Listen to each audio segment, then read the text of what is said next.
Dear students, ये हमारे गद्य और वितान भाग के 9 अध्यायों की डिटेल है।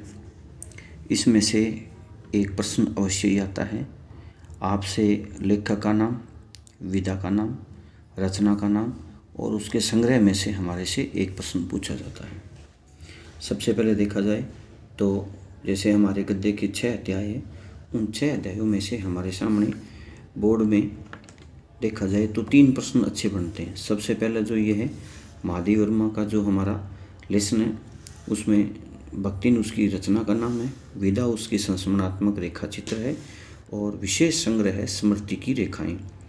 ये स्मृति की रेखाएं उसकी रचना है, उसमें से ये हमारा लेसन लिया गया। तो हमारे से इन चारों में से किसी प्रकार से एक प्रश्न पूछा जा सकता है।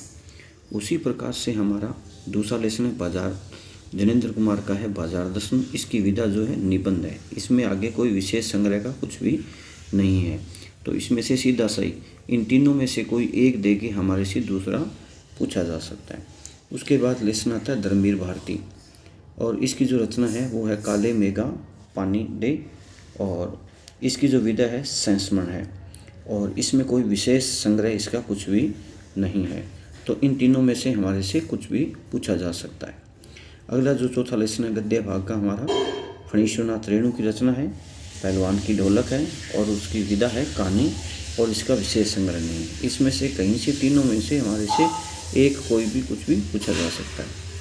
अब 5वीं रचना है हजारी प्रसाद द्विवेदी की रचना है शिरीष के फूल और इसकी जो विधा है वो है निबंध। इसमें से एक प्रश्न बनता है हमारा ये रचना जो है वो कल्पलता संग्रह से ली गई है। तो इसमें से ज़्यादातर ये प्रश्न हमारे बनता है। अब अंतिम रचना है बाबा साहेब भीमराव अंबेडकर का लेसन है। ये 2 पार्टों में बंटा हुआ है, श्रम विभाजन और मेरी कल्पना का आदर्श समाज। ठीक है, ये जो रचना है ये अंग्रेजी में और इसका हिंदी अनुवाद जो किया गया है, इसकी विधा जो है वो भाषण है। इसका हिंदी जो अनुवाद किया है वो ललय सिंह यादव के द्वारा किया गया इसकी अंग्रेजी रचना का। तो इस प्रकार से ये हमारे कुल 6 अध्याय है। इसमें से हमारे से विधा में से और उसके विशेष संग्रह में से ये जो 3 प्रश्न बनते हैं, इनमें से हमारे से कुछ भी पूछा जा सकता है। इसी प्रकार से हमारा एक प्रश्न बनता है वितान में। वितान में कुल हमारे 3 राइटर हैं, 3 रचनाएं हैं। इसमें से पहली जो रचना है वो मनोहर श्याम जोशी की है और सिल्वर वेडिंग उसकी जो है रचना का नाम है और उसकी विधा जो है कहानी है। तो इसमें से हमारे से सीधा पूछा जा सकता है, सिल्वर वेडिंग रचना दे के विधा पूछी जा सकती है और मनोहर श्याम जी की कहानी जो है उसका नाम क्या है, ऐसे इसमें से प्रश्न पूछा जा सकता है। इसी प्रकार से ये जो हमारा दूसरा प्रश्न है ये हमारा ज़्यादा इम्पोर्टेंट है। ठीक है, इसमें से लेखक का जो नाम है वो आनंद रतन यादव है। इसकी जो विधा है जूझ। अब यहाँ से एक प्रश्न और बनता है, जूझ शब्द का जो अर्थ है वो संघर्ष होता है, ये भी पूछा जा सकता है, ये इम्पोर्टेंट शब्द है। उसके बाद इसकी जो विधा है वो है आत्मकथ्यात्मक उपन्यास है। मूल रूप से जो रचना जूझ है वो उपन्यास है, लेकिन हमारे पाठ्यक्रम में जो दिया गया है वो जो एक पार्ट दिया गया है वो पार्ट है आत्मकथ्यात्मक उपन्यास।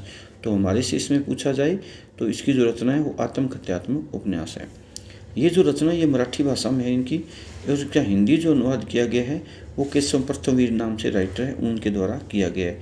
तो ये कहा जा सकता है कि लेखक आनंद रतन यादव की जो रचना है जूझ मराठी भाषा की, इसका हिंदी अनुवाद किसने किया गया, तो केशव प्रथमवीर के द्वारा किया गया। अब उसके बाद हमारी अंतिम रचना है ओम थानवी की।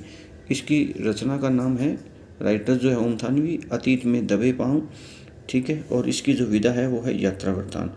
तो हमारे कुल देखा जाए तो इम्पोर्टेंट क्वेश्चन 4 बनते हैं। एक तो वितान में जूझ रचना का हिंदी अनुवाद, इसी प्रकार से भीमराव अंबेडकर का अंग्रेजी की रचना का अनुवाद और हजारी प्रसाद द्विवेदी की रचना है कल्पलता।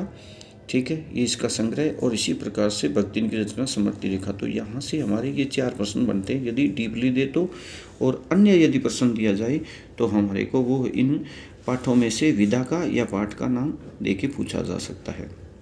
ये था हमारे सामने गद्य के 9 अध्यायों का। इसी प्रकार से आपको पद्य के 9 अध्यायों की डिटेल दी जाएगी। इन 18 पाठों में से हमारे से 2 प्रश्न पूछे जाते हैं अवश्य ही, रचना, रचनाकार या विधा या संग्रह में से। धन्यवाद।